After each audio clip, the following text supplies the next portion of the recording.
was blind, but now I can. Yeah, calisthenics number 12. Yeah. Fly robotics. Bifocals, my only purpose is to feed the locals. I'm spreading love when I see you and gotta approach you. I see the goodness in you, I wouldn't John Wick you. I know you hustling for your family just to pay the fiscal. I see the God up in you, He bless your physical. While we navigating problems, the world is abysmal. Skip the one up, let's get it to the center. Your house is big as mine, we can always help each other. Affirmation smother, it ain't even cost me a dime to uplift my brother. What's up, everybody? Welcome back to Vulnerability is the New Sexy. This is the space where black men can strip away their masks, sit in a little bit of discomfort, and deal with what they got to deal with, man, and talk about what it really means to heal. I'm your host, Joe Corley. I'm a therapist, educator, and I'm an advocate for real conversations that black men often try to avoid. So tonight, look, man, I got some young guys with me, man, some guys in their early 20s.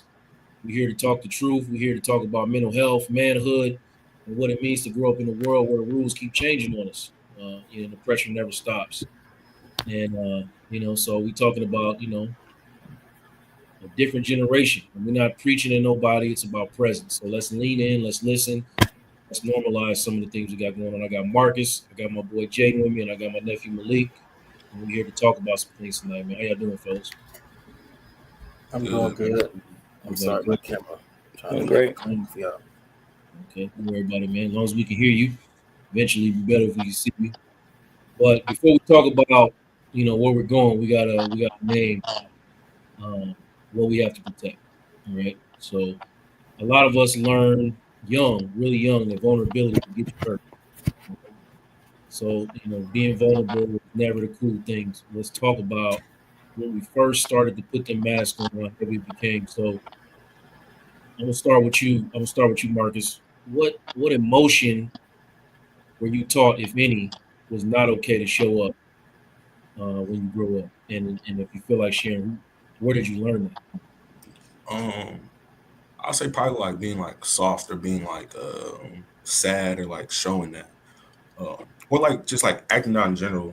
Because I mean, y'all know my dad, like he's a real calm, cool, collected guy. So it's like he didn't want us to show like anybody making us like get out of our character and just like being level-headed at all times. Yeah. What about you, Malik, man? I know you grew up in St. Louis. I'm familiar with that. I know that you literally can't be out showing too much emotion, or it's going to be a hard week for you. So what emotion were you like taught not to show, and where did you learn that? Where'd you pick that up? Basically piggybacking off what Marcus said, being soft or having any type of sad emotions, anything like that. It's like growing up in St. Louis, you even look at anyone wrong, like they think it's a problem or anything like that. So you gotta show that you tough. You always gotta prove yourself and so forth, so on. But most of my family on my mom's side, they taught us to not be soft. And my grandpa, you get in trouble for acting soft. So that's pretty much where I got that from. Yeah. What do you think they consider acting soft, man, these days? I mean, back then, what do you consider acting soft? Oh man, countless things. I can't even put a finger on it. Anything was soft back then to them. My family, like crying over anything like toys, like you couldn't get what you wanted or you couldn't. It just countless of things. Like you just had to be there, and you couldn't do it. So, or you're gonna get in trouble for it. This is as best I can explain it for real. I get it, man. So, I had the pleasure of doing all y'all since y'all was young, man. So I watched, the arc of all y'all kind of grow up in a way. So for Jay, man, let me ask you, man, when did you realize that you had to toughen up to get through the world, man? Because you kind of presented in a way, even back in middle school, that said, I got to be tough.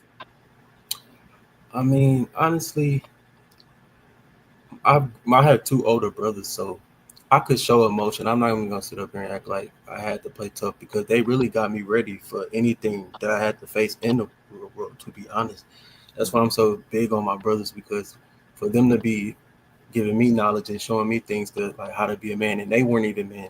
You know, we didn't have our father at a young age, so like they really shaped me right. Like so, like when I met people like was outside on the streets and things like that. When I say streets, I mean like outside the house. Yeah. I was ready, honestly. Like I didn't really, I don't know, but and I can always show emotion towards them. Like I could cry, we would cry together. So like, I really had it. Like they got me right, honestly, to be real. So My two you older was brothers. cool on the inside of your house, but did you feel like you had to wear a mask on the outside of your house? Now that's what I'm saying, because like older brothers, they were older, so like I felt like when I met people like on like outside, I didn't have to because I could just be me. And if it was like ready for that, like if we had to do that, I mean, I was already ready because I have older brothers that got me ready. So like It's dope. getting beat up by them, it's like, well, I can't get beat up by somebody my age. Well, Yeah. that's just how I felt, and they just got me ready. I don't know how to explain it, but Right. they did good for guys that weren't men yet. They were my oldest brother, he was 8 years older than me, and my other older brother, he's 4 years. So they did, I was ready, honestly. So I could show emotion around them and things like that. But yeah, That's dope, man. I'm glad you had a space where you could do that, man. For the other guys, man, who held space for y'all softness? Because even the biggest thugs got to go somewhere to cry, man. So Marcus, who held space for your softness when you were growing up? Yeah, my mom and my sister for sure. Like I could go talk to my mom about anything. I could talk to my dad too, but it's like, nothing like your mama love. So it's just like I can go with her to anything, cry to her, stuff like that. About you, Malik? I know your mom was the final boss. So where did you go? Yeah, definitely my mom. And when I was younger, my grandpa as well. Even though we kind of got it hard now, but like he was a big factor in my life. Me talking about my softness and everything like that. But most mainly my mom though. Okay, all right. So I mean, what did it cost you? Because like I said, I know all of y'all, man. So what did it cost you to always seem okay when you weren't okay? I'm gonna start with you, Malik. What did it cost Me? you? Yeah, Oh, can you repeat that question? I'm sorry. I said, what did it cost you to seem like you were okay when you weren't okay? Because I know some days you had to do that. Yeah, I mean, I was always quiet, so I never really talked about my emotions no way, and I never felt really comfortable doing it to anyone. So I don't know. I feel like I gave up like my freedom to like really be myself and like talk for myself, and I really never did until I was older, and it just like I was shelled up most of my life. That's why I feel like I was like shelled up all my emotions until I was older, and then like I don't know, it just kept me from like really truthfully like saying how I felt and like being myself honestly. Yeah. I see. I'm from a different generation, man. And I'm really not here to school y'all on nothing. Man. I'm really trying to understand what the differences were in the way that y'all grew up and the way that a generation or two generations before y'all grew up. I didn't grow up in the social media era. I didn't have nobody had access to me 24/7. That's not how I lived. When I was growing up, saying if you weren't home, you weren't home. You know, we spent a good amount of time, putting songs on our answering machine. You know what I mean? So that was waiting for them things when they left messages. Play the song for a little bit. As soon as the song get to a good space, yeah, this is me. Keep it. You know what I'm saying? So 24/7, I can't imagine what it was like to have access to each other, 24/7. So that's some of the questions that I got for y'all, man. And when it wasn't also, I grew up in an era where, I'm saying, you chill with your guys, and it wasn't okay for you to have no type of emotion with you guys. Like, you know, it wasn't, it just wasn't okay. I mean, you would literally be called like gay. Like that was a terrible thing for somebody to call you at that time. 'Cause it wasn't so open and out as it is right now. But if you showed any emotions or try to like have any type of feelings over a girl, bro, they would murder you. So, do y'all feel like y'all grew up in that similar era, or is it now more okay to have emotions over your female? What you say, Marcus?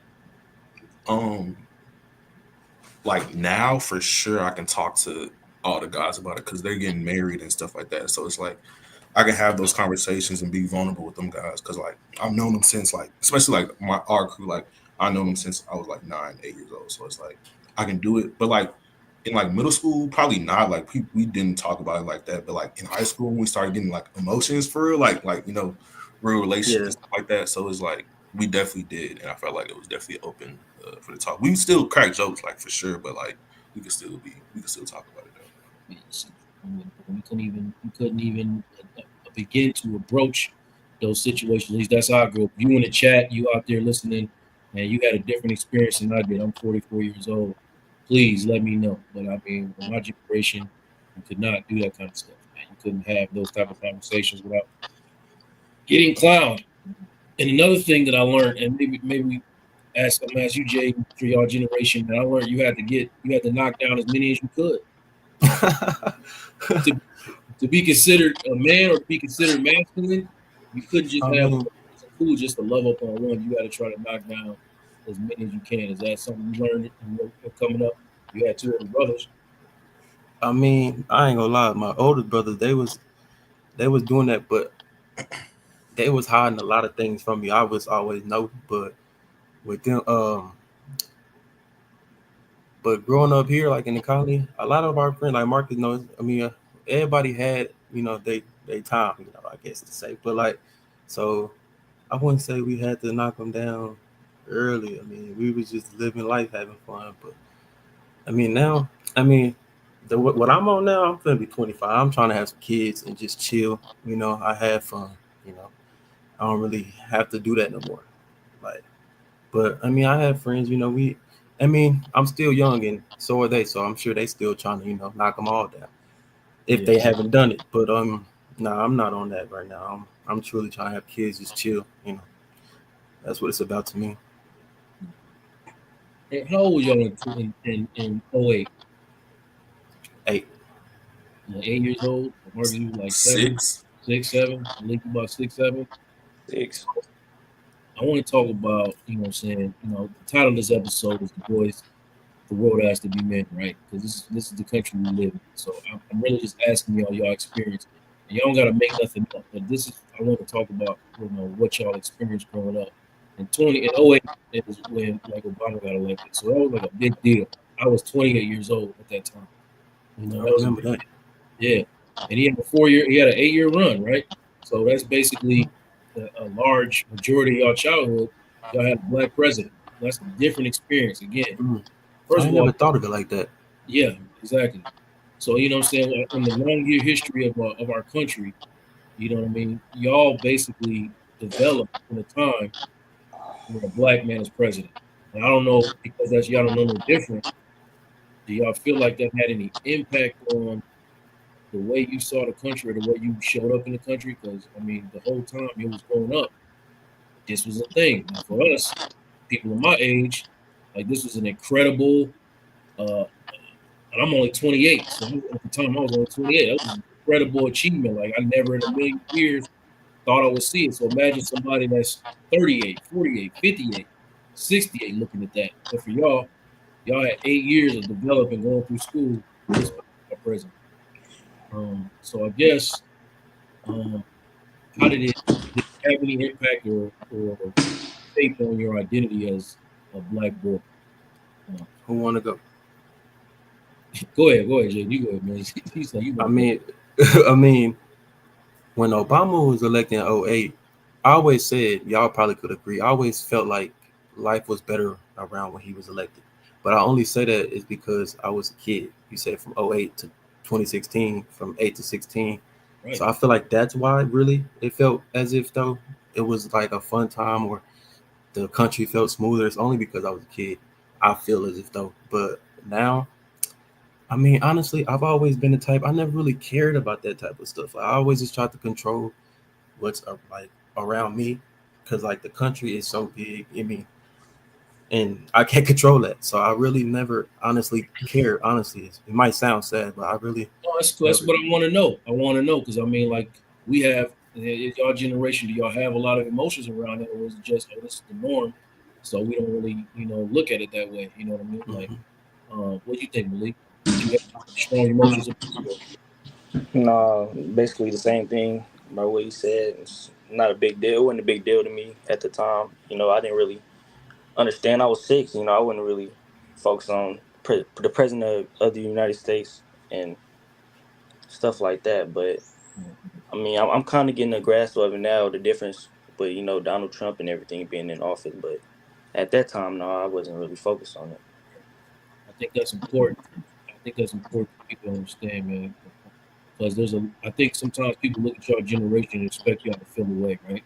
Yeah, They're not really understanding that, y'all developing as teenagers during this time, and this is who the president is. Y'all don't really know what it's like to be under something else, and then all of a sudden, we got this violent change. You know what I mean? That happened in 2016, but by then, like Jaden said, I don't even who cares about that type of stuff. That's not anything that I've been looking at or I'm impacted by. What about you, Marcus? Did you have any strong or emotional Nah, episodes? just like them. Like it was just like we were kids. Like I wasn't thinking about nothing else at that But time. it felt good though. Like for Yeah, some yeah. reason, like that time period, it just felt We had no smooth. responsibilities. Like nothing. So it's like, Exactly. So and I think that's really why it felt yeah, that way. yeah. That's him being the president. See what I'm saying? So when you hear me say like, bro, this was unimaginable. You know what I mean? Like I'm like I remember where I was, literally where I was when it happened. Bro. I was actually hooping in Carrollton when that came across. I remember exactly where I was. So it was like a big deal. Like everything stopped at that moment. And for y'all, it was just like, No, it was. See, I remember the exact day. Like my granny, I was in her room with her. She was like screaming, like, and I knew that he was elected and stuff. Like I knew what was going on, but I still was like, but I knew like from just their emotions that how important it was to have a black man in office. So Yeah. so when y'all watch it now, you know what I'm saying, the landscape, I mean, it's a lot of things going on and affecting young black men, right? mhm. For me, there's a lot of things that happen on the news and whatever that give me a high level of anxiety or a feeling of insecurity, like I don't feel safe sometimes when I'm outside. So do y'all still kind of carry that? I don't care because I didn't really, I mean, I'm not really locked into it, or do you all recognize all the things like, for instance, the guy, Carmelo out in Frisco and all of that?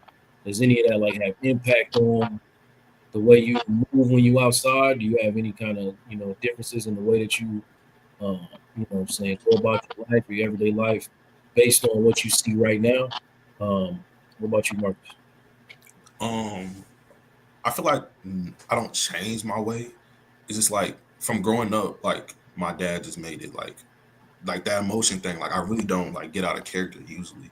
So it's just like I'm being me outside and I don't like do those things. But like you can tell like when people are looking at you a certain way and like stuff like that. So like you kind of get the feeling of like that insecurity, like why they staring at me like that. But that's about it though. Okay. What about you, Malik? Anything change when you? Yeah, like growing up in St. Louis, I think the first time we had something big like political or anything like that was when wasn't like Trayvon Martin, Yeah, and after that it's just everything felt more serious. Like right there, Mike Brown, right in. yeah, Oh yeah, Mike yeah, Brown. That's what I meant. Mike Brown. That's what I meant. yeah. It felt more serious, and they started like instilling in us that, well, like that it's more. Can you hear me? Yeah, go ahead, man. Oh, it's more serious than it is. Like even being kids, like we got to be like street smart and all that. Like growing up where I was from, and it just really like I don't know. It opened my eyes, kind of. Yeah. What about you, Jaden? Can you ask it again? I'm sorry. I was basically wondering, like now with the shift and everything that's going on in the country now, do you just like not pay Oh, attention to it? Does it affect your everyday life? Like, do you sit and watch the um, news, be distraught, or like do you still not kind of give a shit? You just kind of going through your life, doing what you got to do.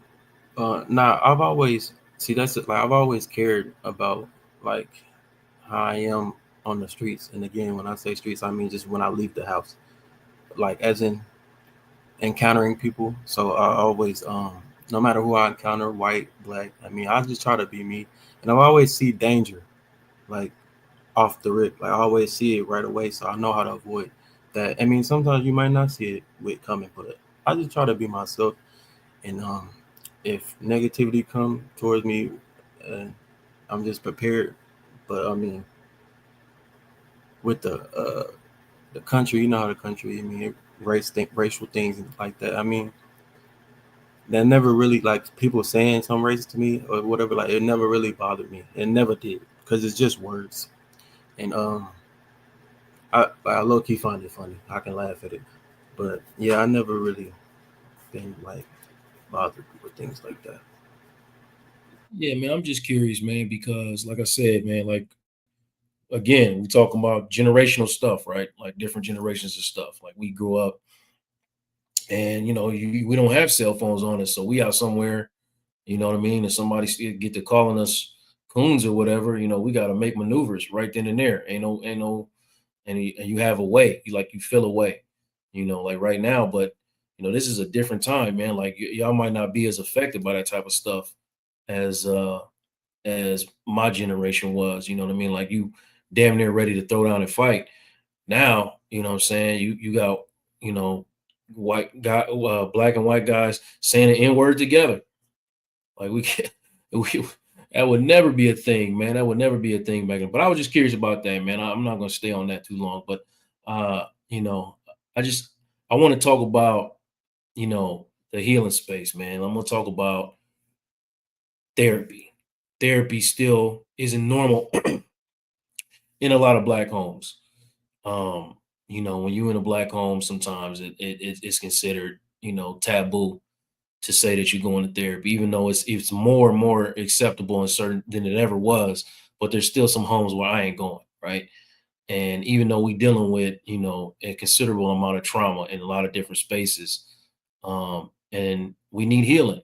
So I want to talk really quickly about therapy, man. Like who's been, you know what I mean? Who hasn't been? And if you haven't been, tell me why. So, Malik, let me ask you, man, have you been to therapy? I've never been in person, but I've done it virtually. Okay. All right. So there's nothing keeping you from going in person or doing like you just, No, all right. I just did it virtually. I just felt more comfortable doing it like that. Okay. Effective. Marcus, know this answer, but you go ahead and tell me, man, where have you been? You know, what made you go? What made it normal for you?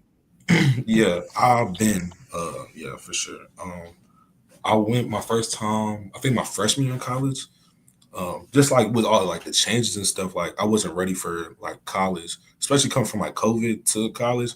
Like I was not ready. And it was just a lot going on. And I feel like, talking to my parents was cool and stuff like that, but it's more of a conversation when I'm talking to my parents, and I'm just trying to get off my feelings.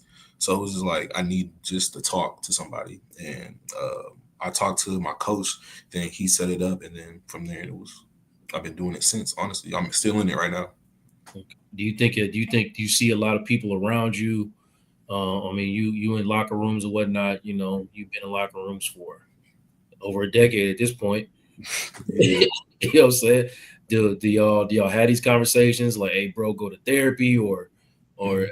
is nobody really saying this, or are you feeling like you the only one doing that in your circle? Most of the times I'm the only one doing it in my circle for sure. But I do encourage my friends to go for sure because like stuff goes on every day. But yeah, usually it's like other sports I see. Usually not football. It's usually other sports I see in there. But like right now, I think I'm the only football player who goes right now. But Hurt I think so. with all of the pressures that come with being a college athlete and a football player, you're the only one you think going. I think so. That's nuts, bro. Yeah. That is nuts. And it's Especially free too. And it's free for athletes. So it's nuts, bro. Especially growing up in Texas, man. That's nuts. yeah.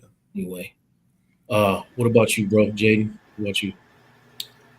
I never been to therapy, never in my life. I'm open to it, and like Marcus said, I think I needed it the most in college for sure. Like I was not ready to be a college student at all my freshman year, and just going through things like personal family issues at that time. That's when I needed it the most. I think I probably would have been in college still, if not somewhere else, if I had that at that exact moment. But yeah, I never had therapy. Talk about that, man. What are some of the things you went through that you experienced that kind of made you not suited for college because you wasn't mentally prepared to be there? Uh, yeah, like the death of my brother my freshman year in college. Like I wasn't going to class. Like I went home for like 3 weeks. That was too long. And then when I did come back, I just wasn't going to class. I was in a slump for a long time. But that year, uh, yeah, I was just going to practice and going back to my room, going to sleep and things like that. Like just in a slump. And I was 19, just didn't know how to handle it at the time. Then and my other brother, he was in jail. He was in prison since I was like sixth grade to he got out my sophomore year of college. So Yeah. I didn't have him to talk to, so I was the only male really, like other than my like sisters. I mean my cousins, my male cousins. So yeah, I definitely didn't have like no one to talk to at that time. So I should have been going to therapy, but as a 19-year-old, you're not thinking about that therapy at all. So yeah. Um, man, so there's an exam, or not an assessment that we do in therapy is called the ACEs, right? It's adverse childhood experiences, and it's um it's 10 questions, and like the average I think is like 0 to 1. So if you got like four or more, like you really are, you really should be in some type of therapy, right? So just listening to you just now, you listed off two out of the 10 just now, just talking. Mhm. Um, so did your brother die in season or after season? It was after, Okay, yeah, so it was after February. but you still had to go to practice and all of that and try to conduct yourself as a student, Yeah, yeah, I was in off season. carrying all of that. Yeah, and yeah, it was in February 2020. It was off season, but like my grades was good. Like before that, like during the season, I redshirted. I wasn't playing, but I had good grades. I was qualified still, but it was that off season that really infected me. That's what made me transfer to a D2 from Missouri State. Just the grades. I didn't Okay, qualify for that level at the time, so I had to go down a level. okay, so everything. I mean, when you lost football, Mm. how was that for you? It was it was real hard, but I kept trying. But I knew when it was time. But it was real hard. Like seeing my friends, succeed. Yeah, I just wanted to be right there with them. Just knowing how we was, like how we came up, like we all could have done it. That's how good we all was. So I definitely feel like I left myself down most importantly. But I mean, football isn't everything. It's just a sport at the end of the day. A lot of But people at don't the time, understand. It's easy to say that now, right? exactly at the time, that's not how I felt, and Yeah. that's why I'm glad that I went through what I went through at such a young age. Because now, like I'm about to be 25, like I think so much differently, and like I'm way stronger. Listen, man, I'm gonna go over these aces with you real quick. Is that cool? And I want you to keep me on score, man. It's 0 to 10, right? And just keep me on score. Just kind of nod your head or whatever, and at the end we'll add them up. And if you got them, nod your head or whatever. Okay. So the first one is: Do you feel that you didn't have enough to eat, had to wear dirty clothes, or had no one take care of you as a child? A lot of people don't do I never had to do that. that. Did you lose a parent through divorce, abandonment, death, or any other reason? Yes, yes. Did you live with anyone who was depressed, mentally ill, or attempted suicide?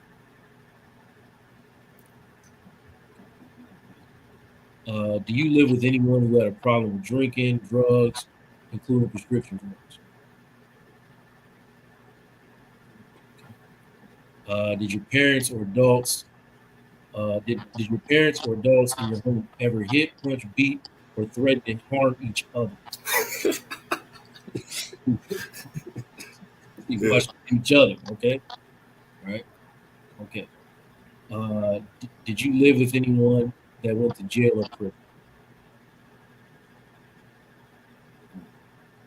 Did a parent or adult in your home ever swear at you, insult you, or put you down? You said say it one more time. Yeah, shake your head. Did a parent? I know you, fool. I know you out there. I know you watching. I know you. Did you live? That said, did a parent or adult in your home ever swear at you, insult you, or put you down? Okay. Okay. Uh, did a parent or adult in your home ever hit, beat, kick, or physically hurt you in any way? That's including the mass whoopings. Many of those. All right. Yeah. Don't be ashamed, Marcus. You know you got your ass beat, boy. That's needed, by the way. I feel like that's very needed. Well, we can talk about that. We can talk about that. Do you feel that no one in your family loved you or thought you were special? No, I never felt like that. No one. So I don't think any of y'all really had that one.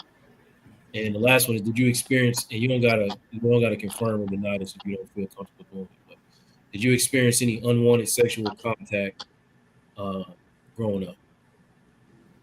Okay. So what's your score? 7. Yeah, I think I'm 7 with him.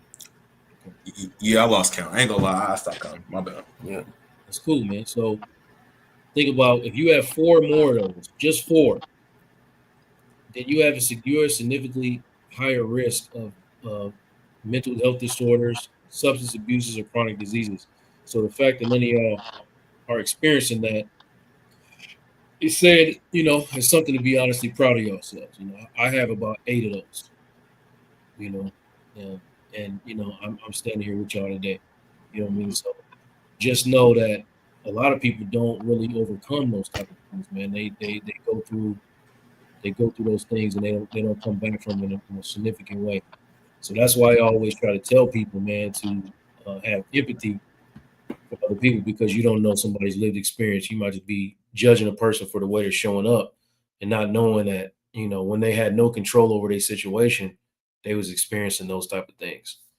Um, but I appreciate y'all, being vulnerable and answering those questions, man. So when you, how would you feel, how would therapy feel more approachable?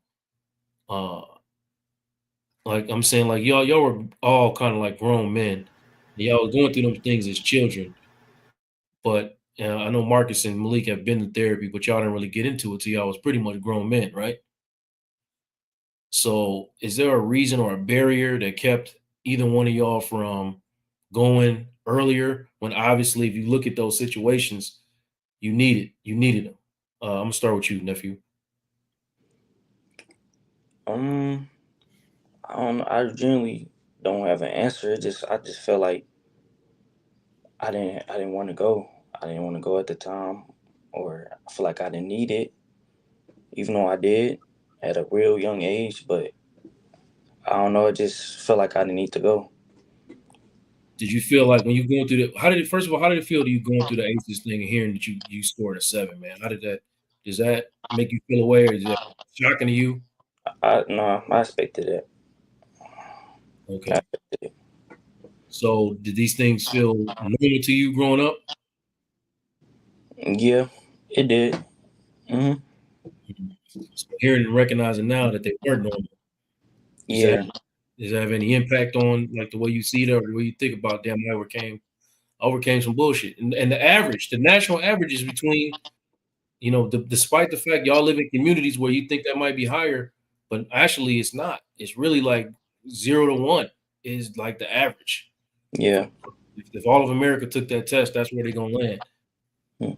Even though you might know 100 people that is gonna score 7. You know what I'm saying? Yeah. I say like how they were saying like during COVID, like that was the depressing time, and it was. But I realized that I needed it way before I even was transitioning into an adult. Like as I like start getting older and older, it's like man, I needed this way before I got so much trauma built up, and I ain't never talked about it or told nobody about it or anything like that. So yeah, So something happened in COVID that kind of triggers you to be like, oh, I'm really not all right. yeah, like battling with not knowing what I'm finna do next. Like I feel like I knew, but I wasn't too sure. I wasn't. I wasn't all the way in. I was head in that, handed in that, and then like not too sure about what I really wanted to do. Yeah. So getting out of high school, now you're a grown man. I know, you're an athlete as well. You know, not really sure what you want to go to school. Do you want to pursue your professional boxing career? Like, Hmm. really was up in the air with all of it. Yep, exactly that.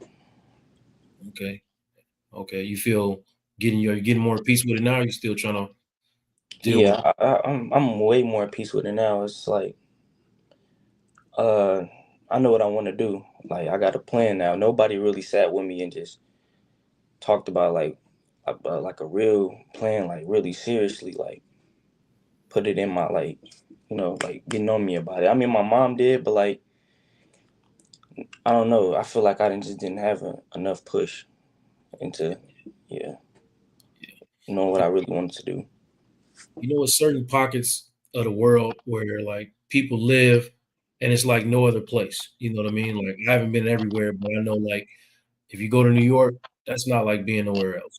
If you go to New Orleans, that's not like being nowhere else.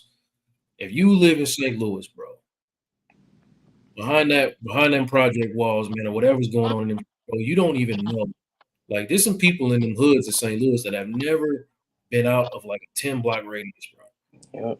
Like they for real. Like when you look around, and I moved back there when I was in high school, and some about the air kind of makes you want to do some dumb shit. Like you just, I, it just make you. So I'm like, you people come out of there, bro. I be looking at you like, bro, you came out of there because bro, it's different, right? You know what I'm saying, Malik? Like it's different, man. It really is.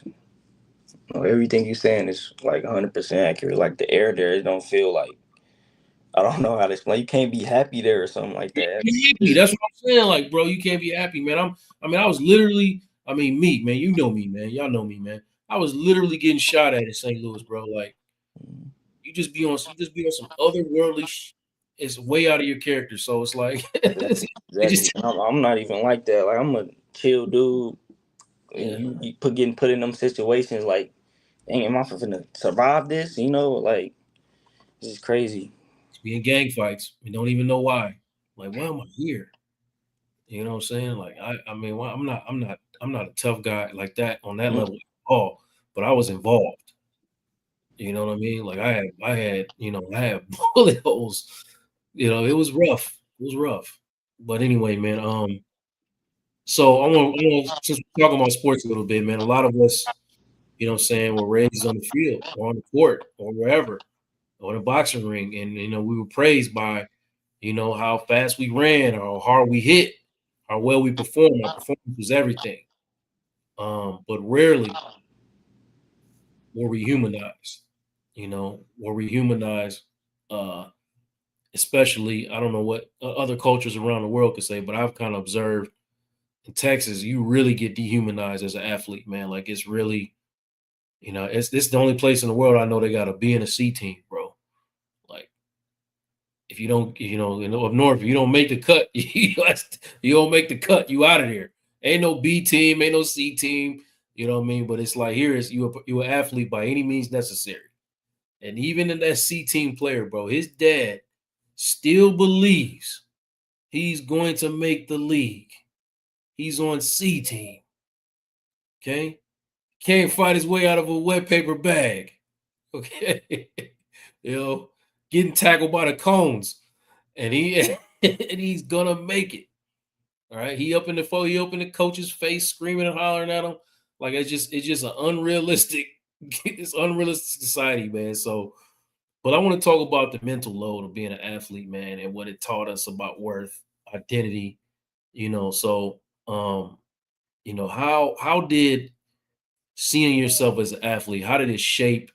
And this is a tough question, but I want you to try to get. I'm gonna start with you, Jaden. How big of a piece of your identity was being an athlete? My whole entire some people still be trying to crack jokes and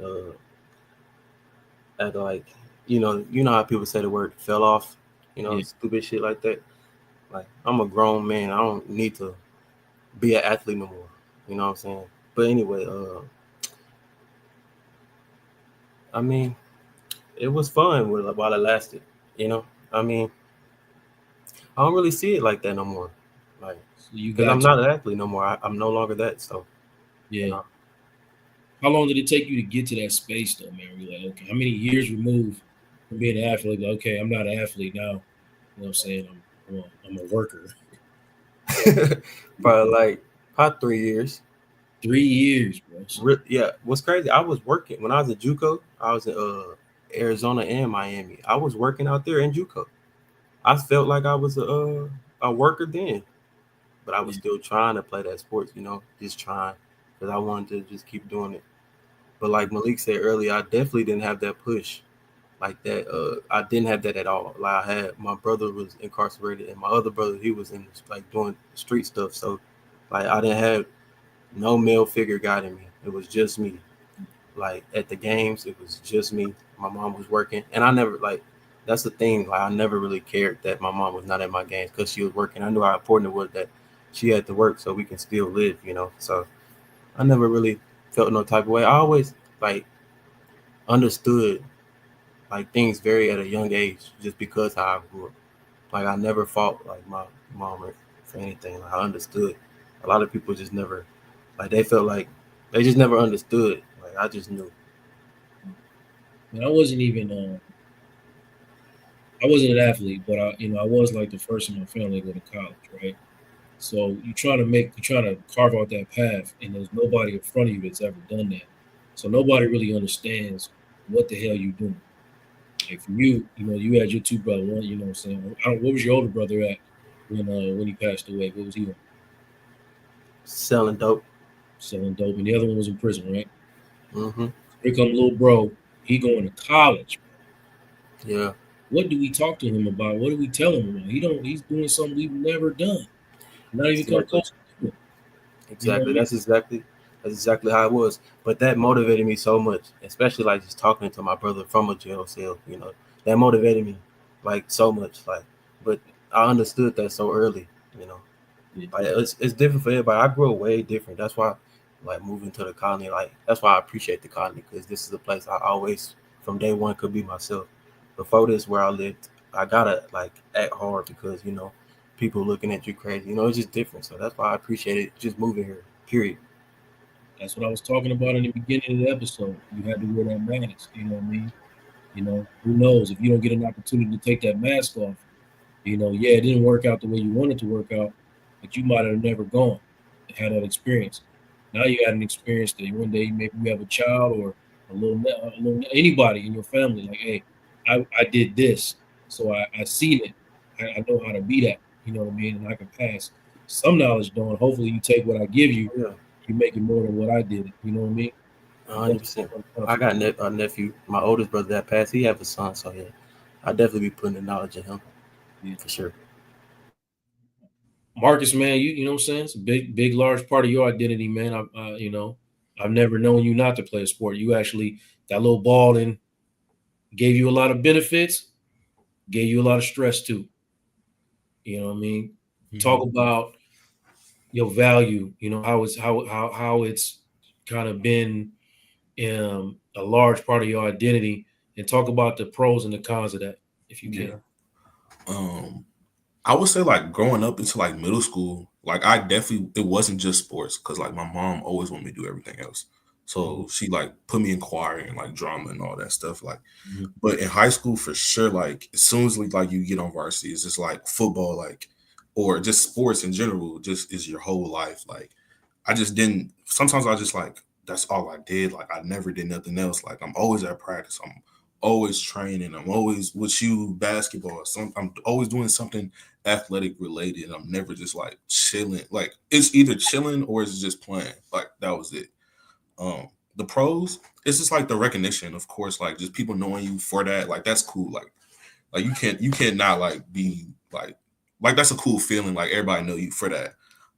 But then it's a con, like everybody know you for that. So like Mhm. once you try to do something else, it's like, bro, what are you doing? Like you an athlete, bro. You don't do this. Like, Yeah. what if I did want to be in the choir a little bit? You know what I'm saying? Like, So it's just like those things and like people putting you in a box. I think the box is the biggest thing. Like, and then when people see you doing everything else, it's just like, what is he doing? Like James said, like that fall off thing. Like I think that was in my mind for a long time. Like Yeah. I don't want to fall off or whatever. But like, who cares what people saying? Like that doesn't matter. Like it's my life. Yeah. And you know what I'm saying, when you realize that, okay, I legit can pay for my education and like secure my future through this football. Like it's really been, yeah, it's caused you a lot of stress, no question about it. And then we can argue about or talk about what the trade-off is, it worth it or not, but it has also afforded you a lot of opportunities that you might not have otherwise had, right? Man, so many like traveling, going places like that's like sports, like us traveling basketball. Like I would have never I've never been on vacation like with my family or nothing. So I would have never saw those places without sports. Like and that's like I think that's the biggest thing, like seeing things and experiencing things because of sports is the best part of it.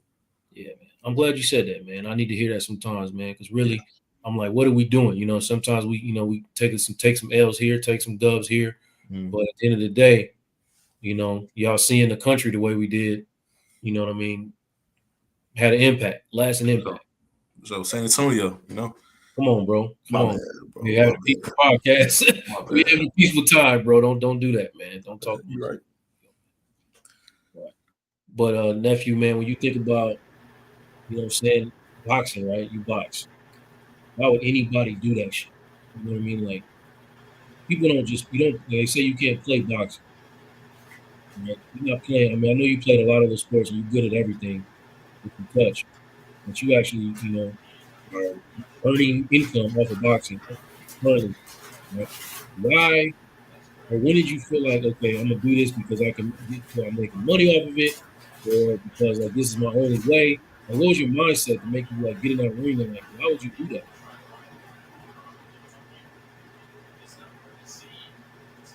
Hold on, man, I got you muted. My bad. Go ahead, nephew. I don't know. It's like when I first started doing it, like it's a lot of people telling me like, "Oh, you can do this and you can do that," but that don't really mean anything. People saying that like, but as I kept going and going, I started getting opportunities and big name people were asking about me and things like that, and I was like, man, maybe I could do something with this. I can make a living off this. And I started to pretty much enjoy it and like seeing how talented I was in myself. So I was like, maybe this could be my future. Yeah. When you go into it, man, you go into the mindset, like, I'm going to be a professional, right? Mm.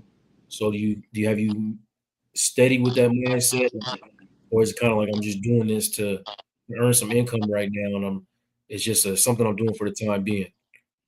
No, it's what I want to do. It's what I want to do now.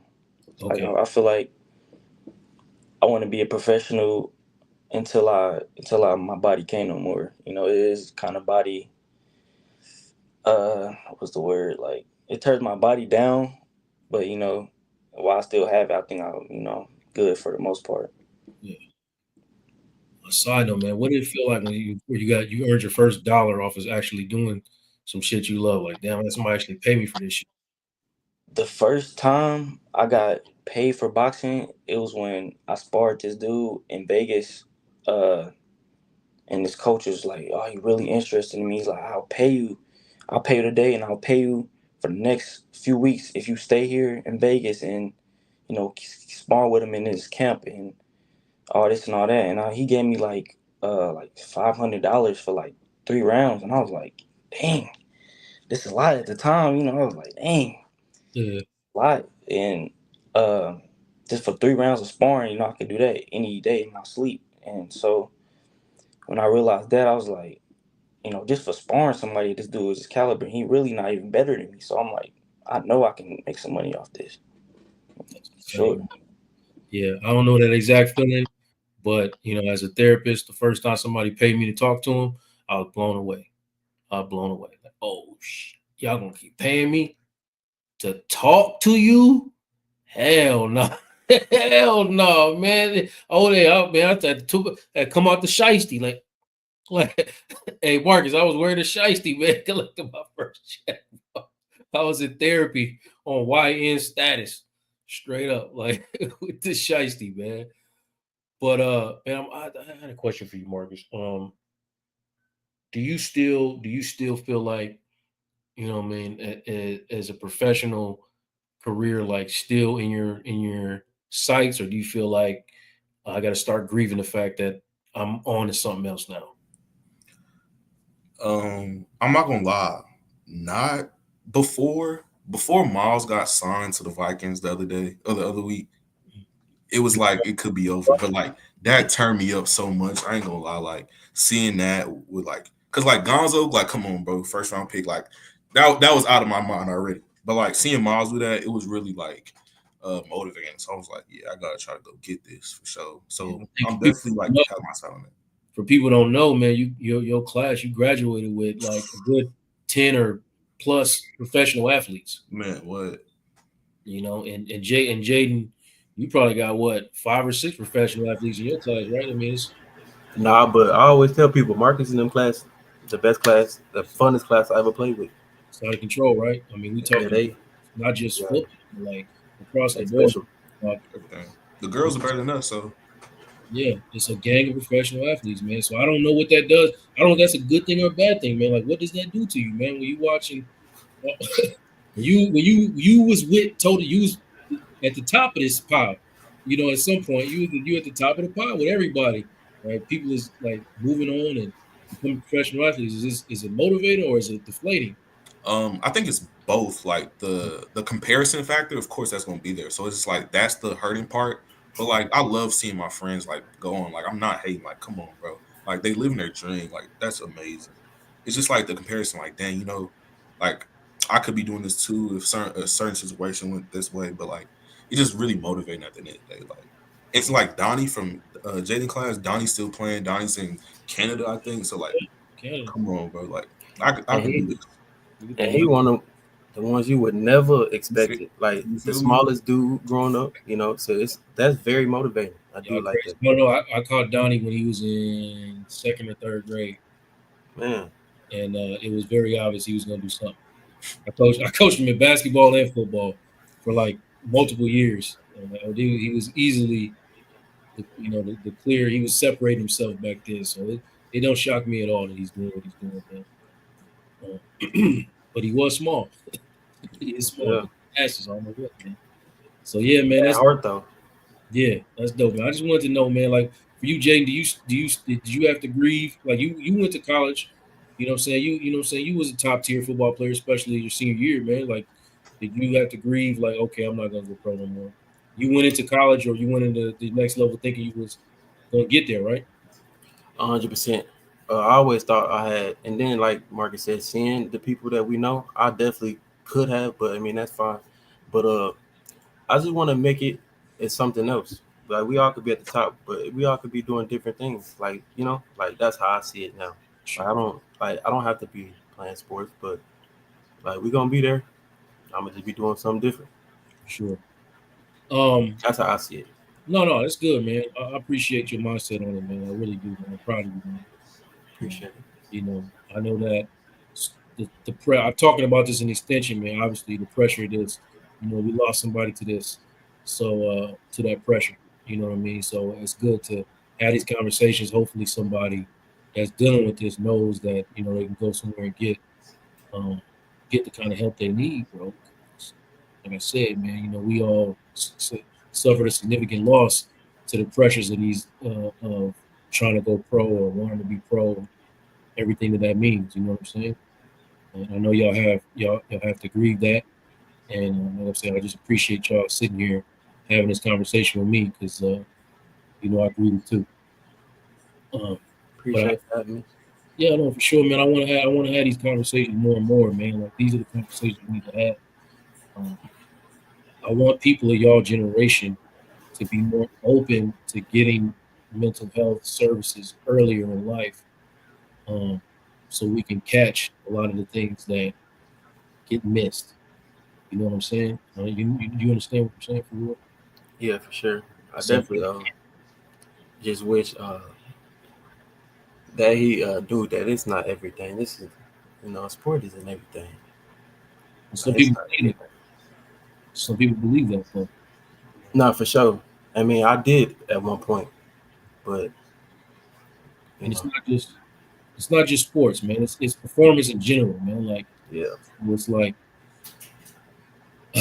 I can't be, me. I am who I am, and a lot of people do respect me when they see me. You know what I mean? But I can't. My voice only carries so far. You know what I mean? Like sometimes it takes your peers to be like, "Hey, you should go do this," or "This is a cool thing to do." Um, if you have a voice that people listen to, then sometimes it carry more weight than what I'm doing. I am who I am, but some people like look at that from a different perspective and be like, he old. He don't know what I know or seen what I've seen. You know what I mean? But in reality, I do know. Hmm. So I put y'all in positions to amplify what I'm trying to say. You know what I mean? So you said the next man, all it takes is one, man. You just pull one out and you done did the work. Just pull one out. A lot of people see your wins. They don't see all the hard work and all the things that you're going through to get to where you are. All the stressful nights and all the crying and all the things, all the trauma that you deal with, the grieving. So before we get ready to go. I just want to know kind of what part of your healing are you proud of, even if nobody else saw you do it or knows that you've done it. I'm starting with you, Jaden. What part of your healing are you most proud of? Um, I'm most proud of like being around my brother's kids. That's what how I am. That's things like that. Like family is what heals me. Just being around my brother that's no longer here, his kids, seeing them, and like that's what heals me. That's like I say, I think in because what I've been through, I think differently than a person that's my age that doesn't. Like, because now I see what really matters, and it's people, family. So I mean, yeah, I feel like that's my healing, helping my family. That makes me happy. So that's my healing. I feel like. I hear you, man. And like I said, I've been around you almost a decade at this point, and I see where you are. I know where you were. Even if I wasn't always had my hand on your shoulder, I was always watching you. So Right. I appreciate your growth, man.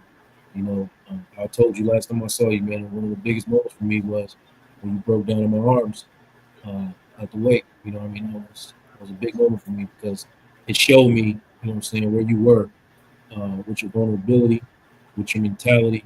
You know what I mean? I'm gonna come in here and feel this pain, and what I'm saying, I'm gonna get through it. The next time I saw you, you were better.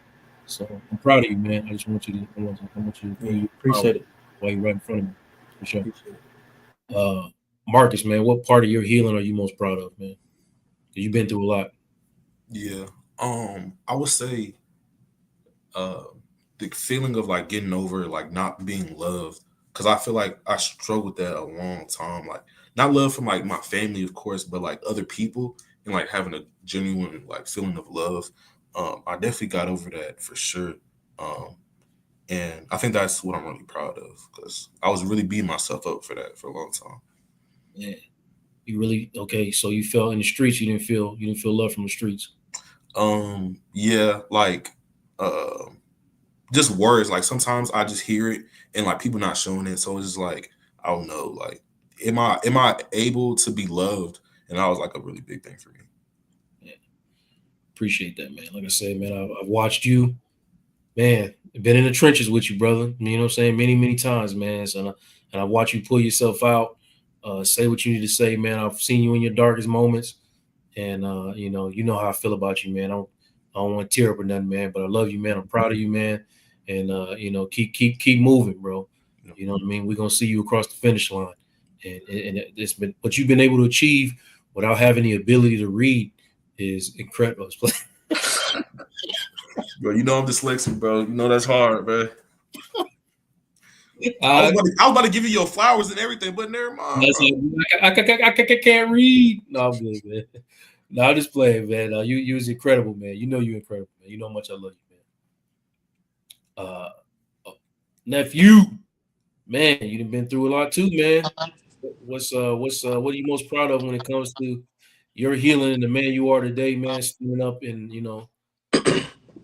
I feel like me uh, being a brother and a son is a big thing for me. Especially my younger brother. You know, he don't really have no guidance like that, and I try my best, to guide him to the right path and not have to do all the stuff I went through, or we went through a lot together, and I just want him to have like a better life. yes, sir, man. Yes, sir, man. You're an amazing brother, man. You know that, and you're the light of the family, man. So definitely love and appreciate you for being here, man. You know I'm beyond proud of you, man. Everything that you accomplish and the way you show up for your family is incredible, man. You got that magic sauce, man. For some reason, wherever you go, people like you and love you. I don't always understand it, but hey, What? I just try to stand in the shadow and catch the leftovers. All right, man. So that's it, man. I just want to know y'all. We can get out of here, man. But y'all have any closing thoughts? Anything y'all want to share with the people? Any takeaways that y'all had today, man? We can go ahead and get to it and get out of here. Start with you, nephew. Got anything you want to share with people, or anything you want to say closing out? I appreciate y'all, all three of y'all, for sharing how y'all felt and y'all experiences. Has made me realize, we're not alone. So I appreciate y'all. That's right, man. Man, a few words. Marcus Moore, what you got, man? Yeah, I just want to say I appreciate you. Like, people don't understand, like, you're an impact on like kids, like our generation. Like, nobody knows what you did for us. Like, you really impact our lives, and I truly appreciate you. Like, all of our lives. Like, anybody in the colony, anybody that went to school with you, like, they know you impacted their life in some type of way. I really appreciate you. I appreciate all y'all too, for sure. And I want to tell Jaden, like, Jaden had like one of the biggest arcs I've ever seen. Like, how I see him start to like now, like seeing this conversation, I'd never thought when I met him in middle school, because he was bullying everybody. Like, come on, bro. Like, now look at him, bro. So yeah, I want to tell him that too. Guaranteed loser. Like an eighth grade, yeah. It's a guaranteed loser. Look at him. No, look, I'm just playing with you, man. But yeah, you look like you was gonna have some problems in life, bro. It looked like it. So the arc is incredible, man. You know that. I'm joking, but I'm telling the truth. But what you want to take away, man? What you want to say, bro? Bro, I swear I didn't even know when people really think I was bullying them. But now, yeah, I just like to say, anybody that's just young, like if you're going through anything, like that moment is gonna pass over. And not only that, never let like a moment like dictate your future. Because when I was in school, I let me not going to class, I let me feeling some type of way at that moment affect my whole entire future. And yeah, just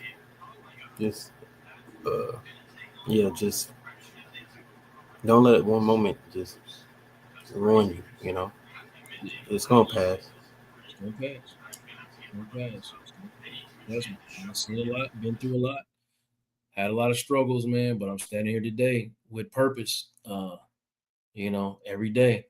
And what you heard today wasn't just a conversation, man. It was courage, man. It was young black men talking about their pain, owning their growth, giving a voice to parts of us that normally, as black men, we're told to bury. So if you're listening and you saw yourself in any of these stories, just know, like my nephew said, you are not alone. You don't have to carry all of it in silence.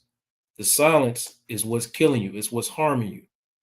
And healing doesn't mean having it all figured out. Like, oh, you wake up one morning and you got it all figured out. You know exactly what to do, and you know what I'm saying, and you got all the money and every. That's not what it is. It just means being willing to face what hurt you without letting it define you, without it becoming your entire identity. That's what healing looks like. I can face this now. I understand that this thing that happened to me is not what I am or who I am. So if this episode moved you, I just want you to share it with somebody who needs to hear it. Even if it's a small piece, share a clip. And if you're ready to start your own healing journey, tap into some resources, tap into me, because vulnerability is not weakness, it's power. Like I keep telling y'all, man, it's the new sexy. Vulnerability is where it's at. All right. So, hey, until next time, I want y'all to keep showing up, keep showing up, soft, pause, and remember, it's sexier to be whole. All right. It's sexier to be whole. All right. I love y'all. Y'all have a good night. I'll see y'all in 2 weeks. Because remember now, I'm only doing the show every 2 weeks. I'm really, really busy right now. I'll get back to once episode a week later. I appreciate everybody that joined in the chat. I see the numbers out there. Y'all was quiet, but I see y'all numbers out there. I see y'all watching. I really appreciate y'all. Thank you for showing up. Make sure you tune in 2 weeks. All right. All right. Y'all have a good night.